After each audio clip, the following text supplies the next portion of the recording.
Hi friends, US వెళ్ళాలనుకుంటున్నారా? కానీ ఎలా వెళ్ళాలో తెలియడం లేదా?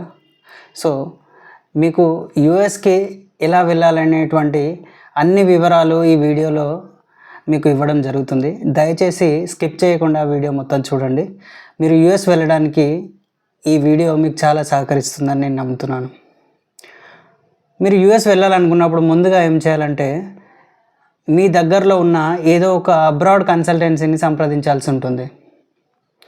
ఆ కన్సల్టెన్సీని ఎందుకు సంప్రదించాలంటే, యూఎస్లో మీకు ఏ కాలేజ్లో అయితే అడ్మిషన్ కావాలో ఆ అడ్మిషన్ గురించిన డీటెయిల్స్ కన్సల్టెన్సీ వాళ్ళ దగ్గర ఉంటాయి. కాబట్టి వాళ్ళని కన్సల్ట్ అయ్యి మీరు కోరుకునేటువంటి యూనివర్సిటీలో సీట్ కోసం అప్లై చేయించుకోవాల్సి ఉంటుంది.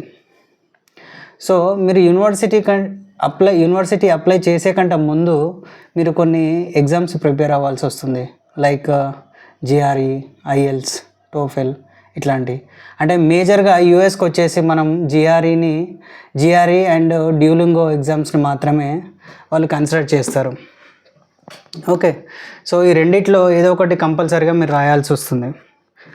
నెక్స్ట్ వచ్చేసి అడ్మిషన్. మీకు ఏదో ఒక కాలేజ్లో అడ్మిషన్ వాళ్ళు ఇప్పిస్తారు. సో అడ్మిషన్ మీరు నచ్చిన కాలేజ్లో మీకు అడ్మిషన్ వస్తేనే మీరు వెళ్ళండి, లేదంటే మళ్ళీ కూడా ట్రై చేయొచ్చు. సో మీకు అడ్మిషన్ వచ్చింది అనుకోండి, నెక్స్ట్ మీకు ఏం కావాలి? వెళ్ళడానికి డబ్బులు కావాలి. సో డబ్బులు కావాలంటే ఇలా మీ దగ్గర ఓన్ ఫండ్స్ ఉంటే యూజ్ చేసుకొని వెళ్ళొచ్చు.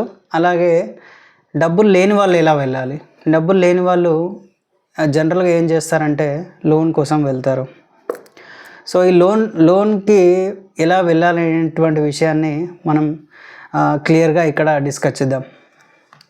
So first education loan, abroad education loan ఇవ్వడానికి కొన్ని బ్యాంక్స్ అండ్ కొన్ని ఎన్బిఎఫ్సిస్ రెడీగా ఉన్నాయండి.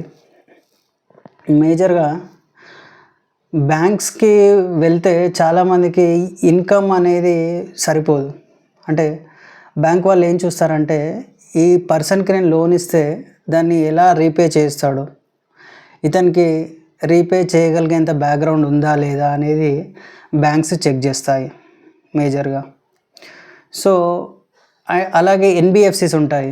ఎన్బిఎఫ్సిస్ ఏంటంటే, ఒక తక్కువ ఎర్నింగ్ ఫ్యామిలీస్కి కూడా వాళ్ళు నియర్లీ 40 to 50 lakhs వరకు వితౌట్ ఎనీ సెక్యూరిటీ లోన్ ఇవ్వడానికి రెడీగా ఉన్నారు. సో ఇలా బ్యాంక్స్, ఎన్బిఎఫ్సిస్ ఈ రెండింటిలో మనం లోన్ పొందొచ్చు. అలాగే వీటికి కావాల్సిన డాక్యుమెంటేషన్ మన దగ్గర ఏముండాలి, ఈ విషయాన్ని తెలుసుకుందాం. సో మేజర్గా మన దగ్గర ఏముండాలంటే ఫైనాన్షియల్ ఎలిజిబిలిటీ ఉండాలి. ఈ ఫైనాన్షియల్ ఎలిజిబిలిటీ ఎవరికి ఉండాలి? సో స్టూడెంట్ ఎలాగో జాబ్ చేయడు కాబట్టి ఏం ఫైనాన్షియల్ రిసోర్సెస్ ఉండవు కాబట్టి అతన్ని ఫైనాన్షియల్ కోఅప్లికెంట్ మీన్స్ ఈ అప్లికెంట్కి ఎవరైతే ఫైనాన్షియల్గా సపోర్ట్ చేస్తారో వాళ్ళని కోఅప్లికెంట్ అంటారు. సో ఈ కోఅప్లికెంట్ మేజర్గా బ్యాంక్స్ వాళ్ళు ఎవరిని తీసుకుంటారంటే, స్టూడెంట్ యొక్క ఫాదర్ని కానీ, మదర్ని, బ్రదర్ని, సిస్టర్ని, లేదా మదర్ వాళ్ళ బ్రదర్ని, ఇలా కొంతమందిని వాళ్ళు కోఅప్లికెంట్గా యాక్సెప్ట్ చేస్తారు. ఈ కోఅప్లికెంట్గా యాక్సెప్ట్ చేసిన వ్యక్తులకి మేజర్గా ఏముండాలంటే, వాళ్ళు ఐదర్ శాలరీడ్ ఎంప్లాయీస్ అయినా ఉండాలి, లేదా వాళ్ళకి ఏదైనా బిజినెస్ ఉండి ఐటీ ఫైల్ చేస్తున్న వారైనా ఉండాలి, లేదంటే కొన్ని అగ్రికల్చర్ ఫ్యామిలీస్ నుంచి వచ్చిన వాళ్ళని కూడా ఈ బ్యాంక్స్ కానీ ఎన్బిఎఫ్సి కానీ కన్సిడర్ చేయడం జరుగుతుంది. సో మరి వాళ్ళు ఎలాంటి ఇన్కమ్ డాక్యుమెంట్స్ ప్రొవైడ్ చేయాలి? ఇప్పుడు శాలరీడ్ వాళ్ళైతే పే స్లిప్స్ ప్రొవైడ్ చేయాల్సి వస్తుంది. వాళ్ళ recent 3 months pay slips, 6 months bank statement provide చేయాల్సి వస్తుంది. అండ్ అదే సెల్ఫ్ ఎంప్లాయిడ్, లైక్ ఎవరికైనా బిజినెస్ ఉందనుకోండి, వాళ్ళు ఏం ప్రొవైడ్ చేయాలంటే recent 2 years IT returns provide చేయాల్సి వస్తుంది. మరి అగ్రికల్చర్ ఫ్యామిలీ నుంచి వచ్చిన వాళ్ళకి ఫైనాన్షియల్ డాక్యుమెంట్ ఏముంటుందంటే, వాళ్ళు అగ్రికల్చర్ ఇన్కమ్ సర్టిఫికేట్ అనేది మండల్ రెవెన్యూ ఆఫీస్ నుంచి తీసుకోవాలి. ఆ మండల్ రెవెన్యూ ఆఫీస్ నుంచి తీసుకున్న అగ్రికల్చర్ ఇన్కమ్ సర్టిఫికేట్ మనం బ్యాంక్లో సబ్మిట్ చేస్తే వాళ్ళు దాన్ని ఫైనాన్షియల్ వాళ్ళకు వచ్చే ఫైనాన్షియల్ ప్రూఫ్గా భావించి తద్వారా మీకు లోన్ ఇవ్వడం జరుగుతుంది. సో ఈ మొత్తం ప్రాసెస్కి మనకు 1 వీక్ టు 10 డేస్ పడుతుంది. 1 వీక్ టు 10 డేస్లో మీకు లోను అప్రూవ్ కావడమో రిజెక్ట్ కావడమో జరుగుతుంది. సో రిజెక్ట్ కావడానికి ఛాన్సెస్ ఏముంటాయి? మేజర్గా లోన్ రిజెక్ట్ కావడానికి ముఖ్యమైన కారణం ఏంటంటే స్టూడెంట్ అకాడమిక్స్.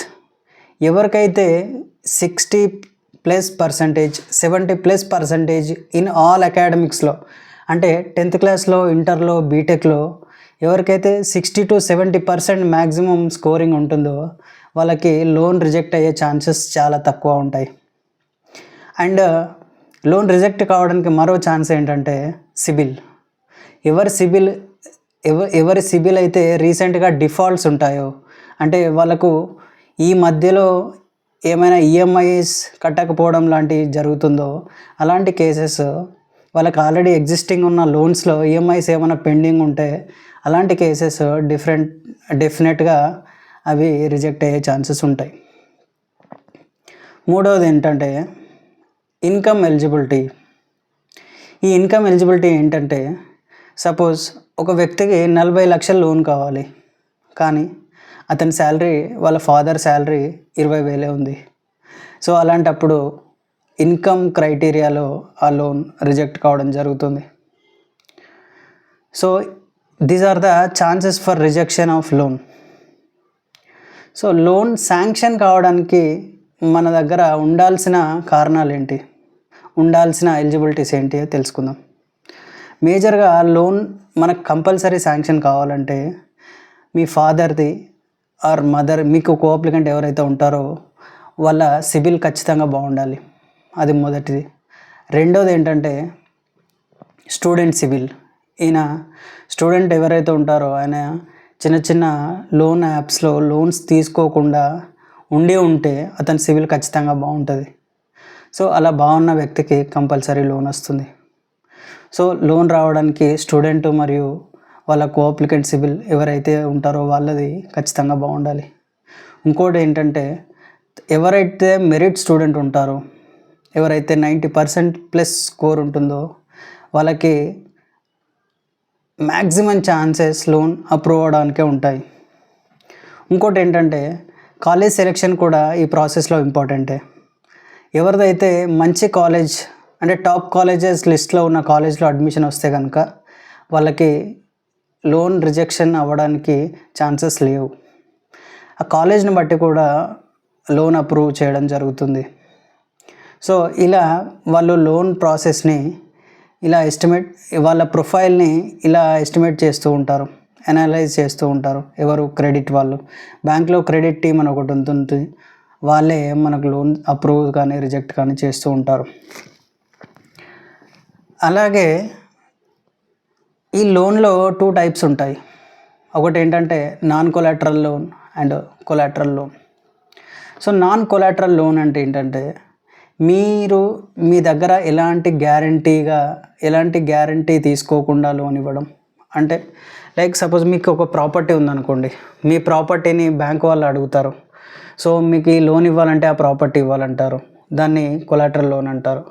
సో అలా ప్రాపర్టీస్ ఏం లేని వాళ్ళు కేవలం వాళ్ళకు వచ్చే ఇన్కమ్ మీదనే లోన్ తీసుకుంటే దాన్ని నాన్ కొలాటరల్ లోన్ అంటారు. సో ఈ నాన్ కొలాటరల్ లోన్ మీకు వచ్చేసి అకాడమిక్స్ మీ ఇన్కమ్ బాగుంటే మీకు 40 నుంచి 50 లక్షల వరకు నాన్ కొలాటరల్ లోన్ వస్తుంది. కొలాటరల్ లోన్, సో మీకు ఇన్కమ్ తక్కువ ఉంది కానీ మీకు ఒక మున్సిపల్లో ఒక ప్రాపర్టీ ఉంది, ఇల్లు కానీ ఏదైనా కమర్షియల్ ప్రాపర్టీ ఉందనుకోండి, ఆ ప్రాపర్టీని వాళ్ళు మార్ట్గేజ్ చేసుకొని ఆ ప్రాపర్టీ వాల్యూ బేస్డ్ మీకు లోన్ ఇవ్వచ్చు. కానీ లోన్ ఏంటంటే మీరు అడిగినంత ఇవ్వడం జరగదు. ఎడ్యుకేషన్ లోన్లో మీ కాస్ట్ ఆఫ్ ఎడ్యుకేషన్ ఎంత ఉంటుందో అంత మాత్రమే బ్యాంక్స్ లోన్స్ ప్రొవైడ్ చేస్తాయి. ఓకే, అండ్ ఈ లోన్ వస్తుంది. లోన్ వచ్చిన తర్వాత ఇప్పుడు నెక్స్ట్ స్టూడెంట్ చదువుకుంటూ ఉంటాడు, మరి లోన్ ఎలా పే చేస్తాడనే ఒక చిన్న డౌట్ ఉంటుంది అందరికీ. సో ఇప్పటి వరకు చాలా ఎన్బిఎఫ్సిస్ యొక్క పాలసీ ఎలా ఉంటుందంటే స్టూడెంట్ 2 years ఎంఎస్ చేయడానికి వెళ్తాడు, సో ఈ 2 ఇయర్స్ ప్లస్ ఇంకొక 1 ఇయర్ మారిటోరియం పీరియడ్ ఇస్తారు. మొత్తం 3 ఇయర్స్ వరకు స్టూడెంట్ దగ్గర నుంచి ఎలాంటి ఈఎంఐని వాళ్ళు వసూలు చేయరు. జస్ట్ వాళ్ళు ఏం చేస్తారంటే మీ లోన్ ఎగ్జిస్ట్ అవుతుంది అనే విధంగా ఉండడానికి ఒక పార్షియల్ ఇంట్రెస్ట్ అనేది తీసుకుంటూ ఉంటారు. అది మినిమం ఒక 3,000 to 5,000 ఉంటుంది ఎవ్రీ మంత్కి. సో ఈ విధంగా లోన్ రీపేమెంట్ ఉంటుంది. సో ఫస్ట్ 3 ఇయర్స్ వరకు మీకు ఎలాంటి ఈఎంఐస్ ఉండవు. 3 ఇయర్స్ తర్వాత మీకు ఈఎంఐ స్టార్ట్ అవుతుంది. అప్ టు 7 ఇయర్స్ ఉంటుంది. అంటే మీకు మొత్తం లోన్ టెన్యూర్ ఎంత వచ్చేసి ఇక్కడ 10 ఇయర్స్. సో మీకు ఈ 10 సంవత్సరాలు అనేది లోన్ టెన్యూర్ ఉంటుంది. దానిలో ఫస్ట్ 3 ఇయర్స్ వరకు మీరు లోన్ ఎలాంటి రీపేమెంట్ చేయరు. తర్వాత 7 ఇయర్స్కి మీరు ఈఎంఐ పే చేస్తారు. లేదు మీరు జాబ్ వచ్చింది నేను పే చేద్దాం అనుకుంటున్నాను లోన్, నా దగ్గర డబ్బులు ఉన్నాయి. సో మీరు అప్పుడు ఏం చేయొచ్చు అంటే ప్రీ క్లోజర్ చేయొచ్చు. So education loan pre closing చేస్తే మీకు ఎలాంటి ఛార్జెస్ ఉండవు. సో ఇది ఎడ్యుకేషన్ లోన్ క్లోజ్ చేయడానికి ఒక మంచి అవకాశం అండి. వేరే లోన్స్లో మీకు ప్రీ క్లోజర్ ఛార్జెస్ ఉంటాయి, బట్ ఎడ్యుకేషన్ లోన్కి వచ్చేసరికి మీకు ఎలాంటి ప్రీ క్లోజింగ్ ఛార్జెస్ ఉండవు. సో దీన్ని మీరు ఉపయోగించుకోవచ్చు. అలాగే దీంట్లో కోఅప్లికెంట్గా మనం తీసుకున్న వ్యక్తికి వెరిఫికేషన్ అయితే ఉంటుందండి. సపోజ్ ఆయన ఎంప్లాయ్ అయ్యాడు అనుకోండి, ఆయన ఆఫీస్కి ఎంక్వైరీకి వెళ్ళడం జరుగుతుంది. అలాగే సెల్ఫ్ ఎంప్లాయిడ్ అయితే ఆయన యొక్క బిజినెస్ను బ్యాంక్ వాళ్ళు వెరిఫై చేయడం జరుగుతుంది.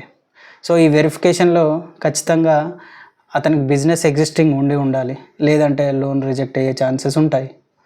అలాగే ఎంప్లాయ్ అయినా కూడా వాళ్ళ ఫాదర్ కానీ బ్రదర్ కానీ సిస్టర్ కానీ ఎవరైనా ఎంప్లాయ్ ఉంటే వాళ్ళు కూడా ఉద్యోగం చేస్తూ ఉండాలి.